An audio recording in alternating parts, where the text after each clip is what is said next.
Oseo.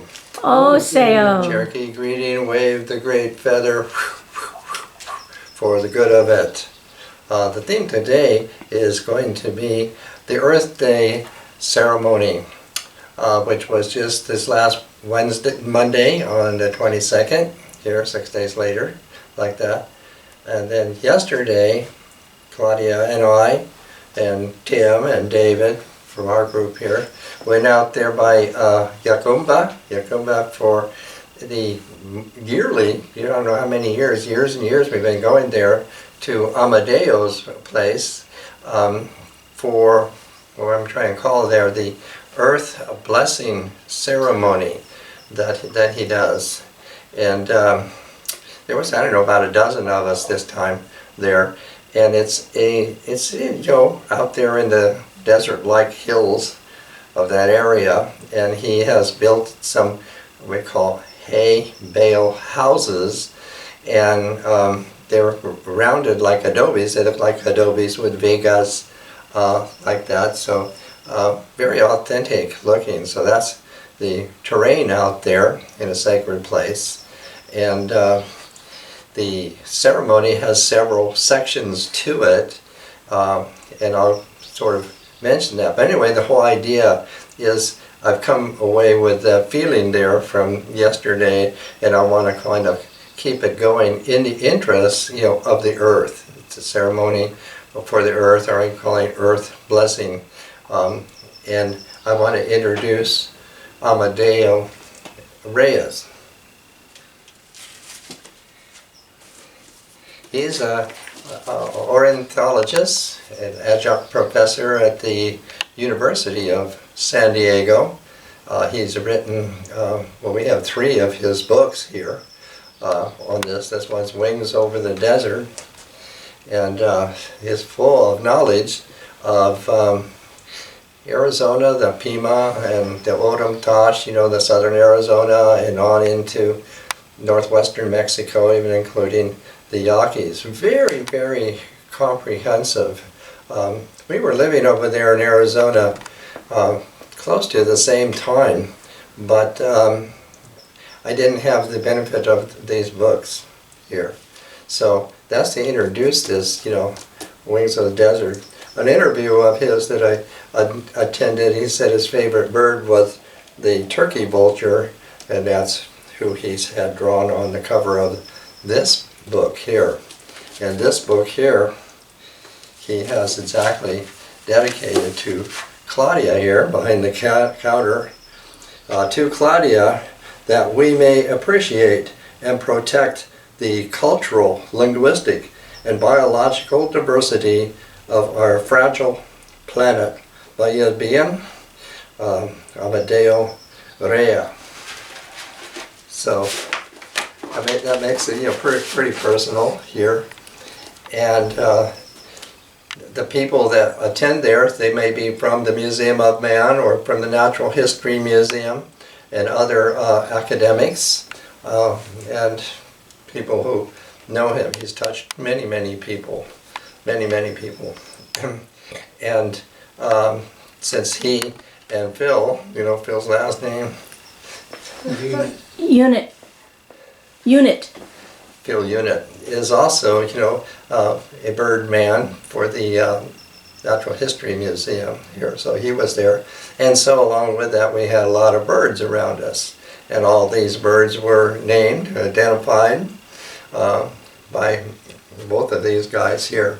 So I kind of want to start with that in my display. Here, if you can look at this here. This is a seri wood carving of a quail. Like that. And so in his book, I want to tell you what he says about the quail.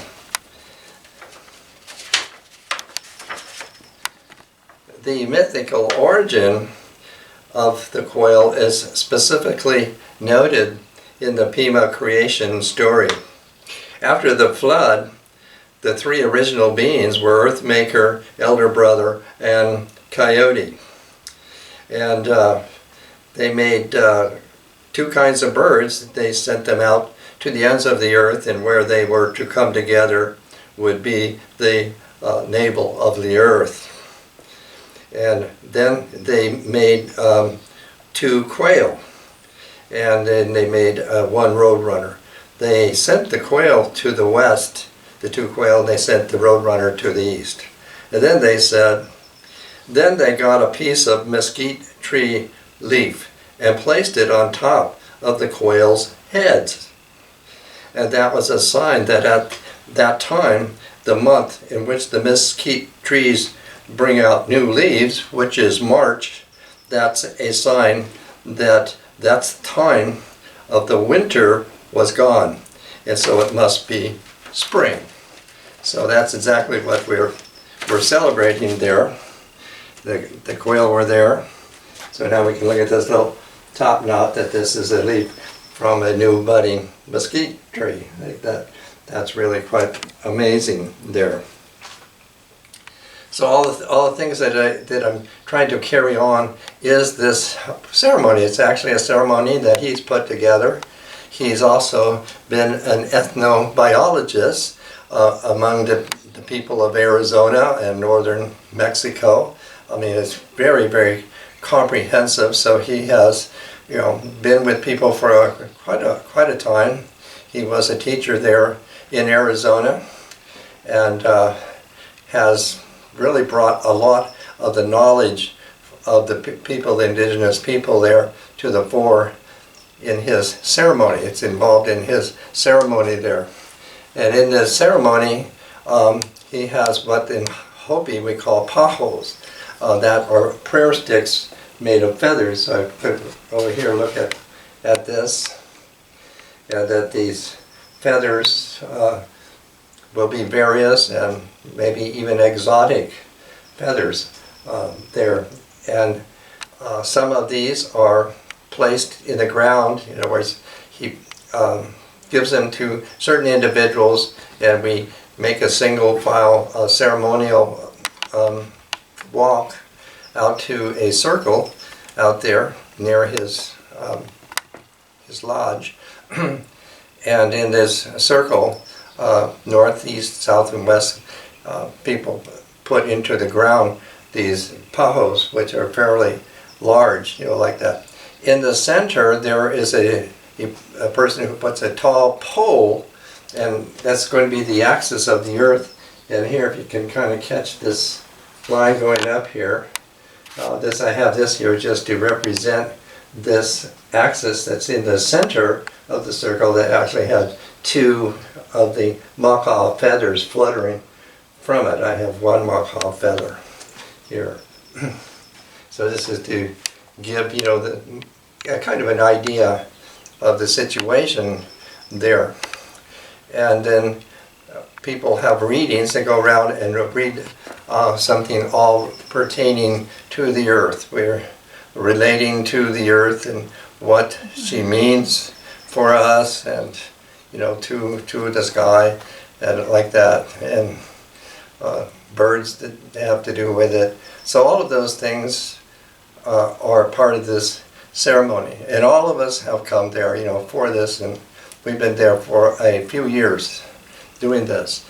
And all of the ceremony is then afterwards, everybody has brought special food, wonderful dishes, so that we all have that kind of a sacred meal following this ceremony here, and that will sort of finish our day. Also, it's a wonderful experience, and my idea was to bring that feeling here today. So I'm trying to stay pretty close to that theme, to that subject of the earth, what we call Mother Earth, and some of the cultures that are relevant to that. And the first one I'm going to start with here is this painting.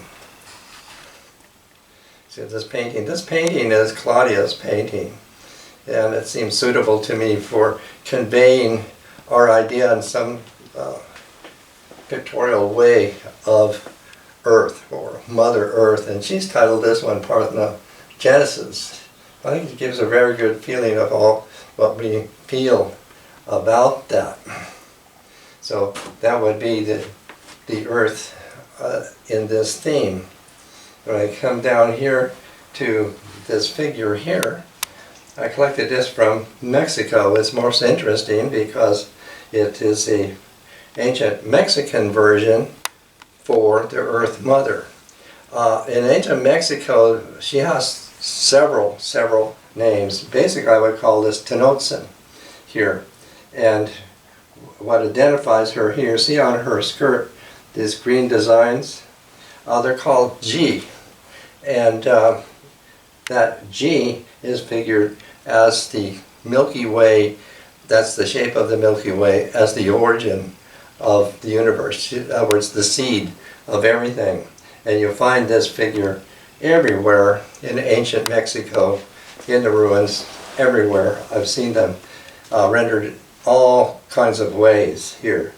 And then you see on her breast here, that's the maguey cactus here, that the one of the mothers of the mother of the Mexica has arrived at. She appeared out of the maguey cactus.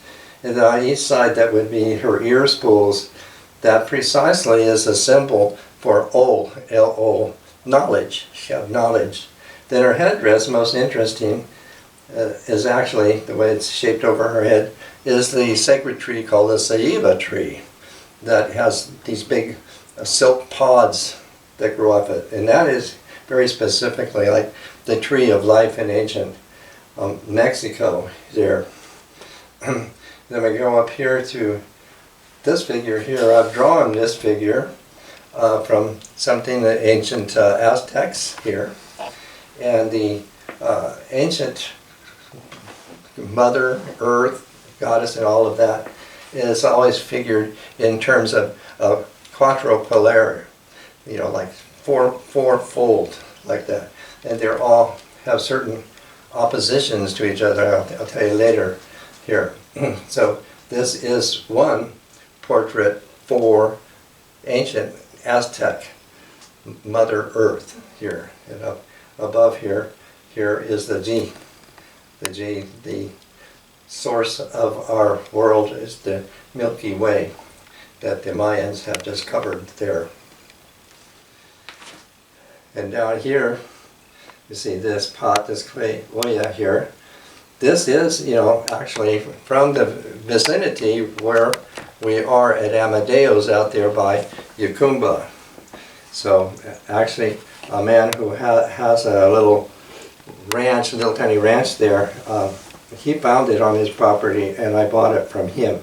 So it is from that area here by Yacumba.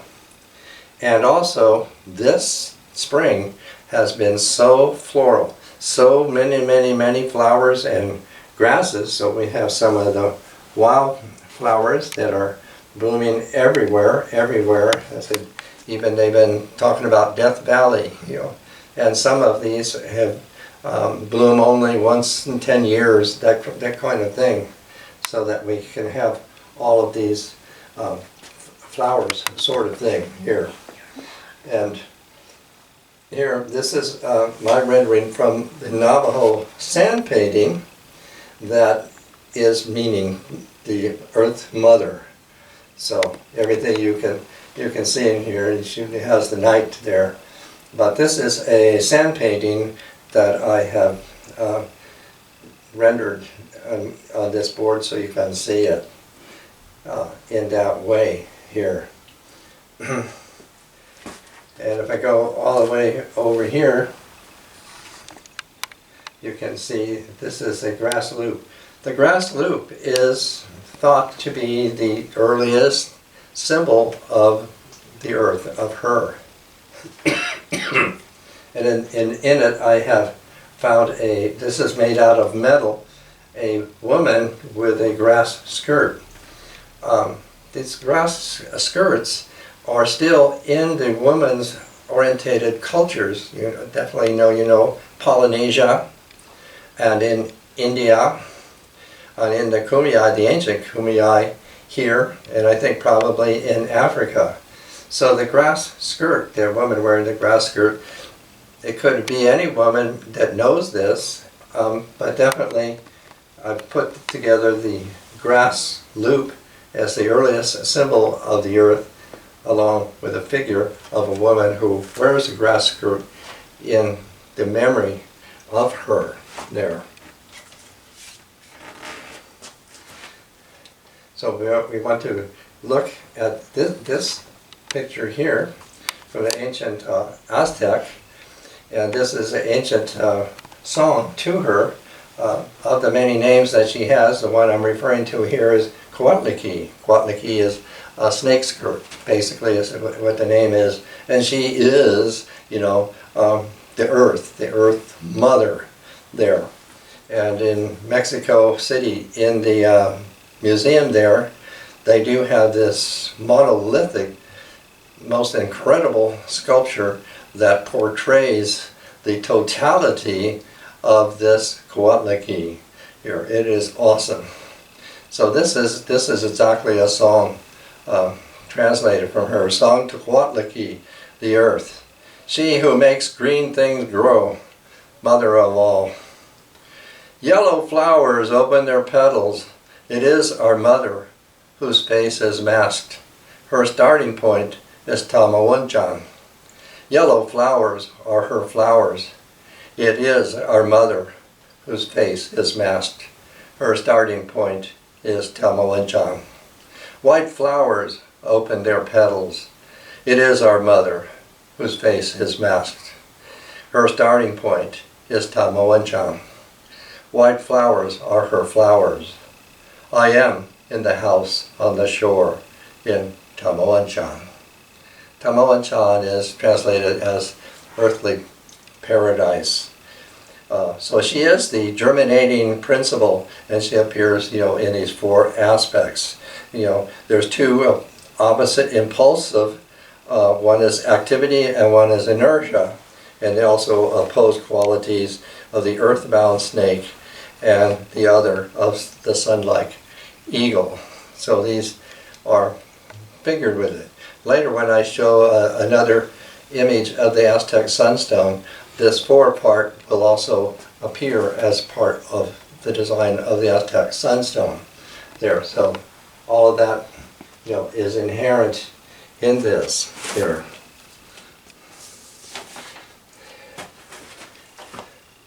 And here with this rendering here of the Aztec, the Navajo earth woman, earth mother, like that.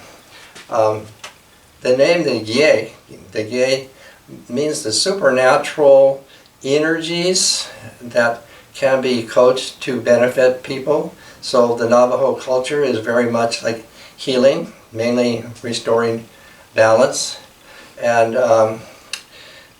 Native Americans, the Cherokee, the Navajo, the Mayans, they understand it's not spirits, but they're energies. And that these energies can be somehow coaxed, appealed to or petitioned to for benefits, basically. So the name of the Gye is that. It's very akin, the Navajo language, to the language of the Irish-Scotch Gaelic. There's much that is very similar, showing that they, way back there, have similar roots. So the Gye is very much like in Gaelic, the Tia, would mean, like a divinity. But these are not prayed to or that kind of thing. So I'm just trying to make that clear. So for this piece, it's translated from the Navajo. I am the child of the Gye. Turquoise for my body, silver for my soul. I was united with beauty all around me. As turquoise and silver, I am the jewel of related tribes and worn with pride. The wilds of the animals are also my sister brothers. The bear, the deer, and the birds are part of me, and I am part of them. As sisters, brothers, the clouds are our long hair. The winds are our pure breath. As sister brothers, the rivers are our blood. The mountains are our very own selves. As sister brothers, The universe is our home, and in it we walk, with beauty in our minds, with beauty in our hearts, and with beauty in our steps. In beauty we were born. In beauty we are living. In beauty we will pass on. And in beauty we will all feel completed. Oh. Oh. Now during the ceremony, in fact you sort of began with it, Amadeo presented Joy Harjo. Joy Harjo is the first Native American poet laureate of the United States. And so he did a reading of her. She also has a band. He said she plays the saxophone. And of course she's well known. We have met her at the poetry conference in Yosemite. And Claudia is going to do the reading of the poem that Amadeo read there at his place in the ceremony. So she'll go up right now and take her place for that reading.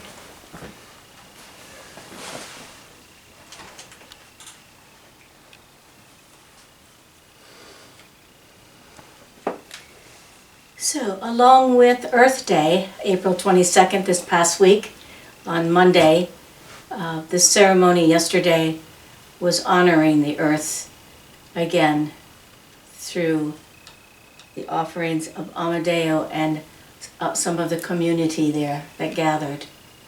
And I'm honored to read this poem that Amadeo read, that Joe Harjo wrote, called Remember. Remember the sky that you were born under. Know each of the stars' stories. Remember the moon. Know who she is. Remember the sun's birth at dawn. That is the strongest point of time. Remember sundown and the giving away tonight. Remember your birth, how your mother struggled to give you form and breath. You are evidence of her life, and her mother's, and hers. Remember your father. He is your life also. Remember the earth, whose skin you are. Red earth, black earth, yellow earth, white earth, brown earth. We are earth. Remember the plants, trees, animal life, who all have their tribes, their families, their histories too. Talk to them. Listen to them. They are alive poems. Remember the wind. Remember her voice. She knows the origin of this universe. Remember, you are all people, and all people are you. Remember, you are this universe, and this universe is you. Remember, all is in motion, is growing, is you. Remember, language comes from this. Remember, the dance language is. That life is. Remember. Oh.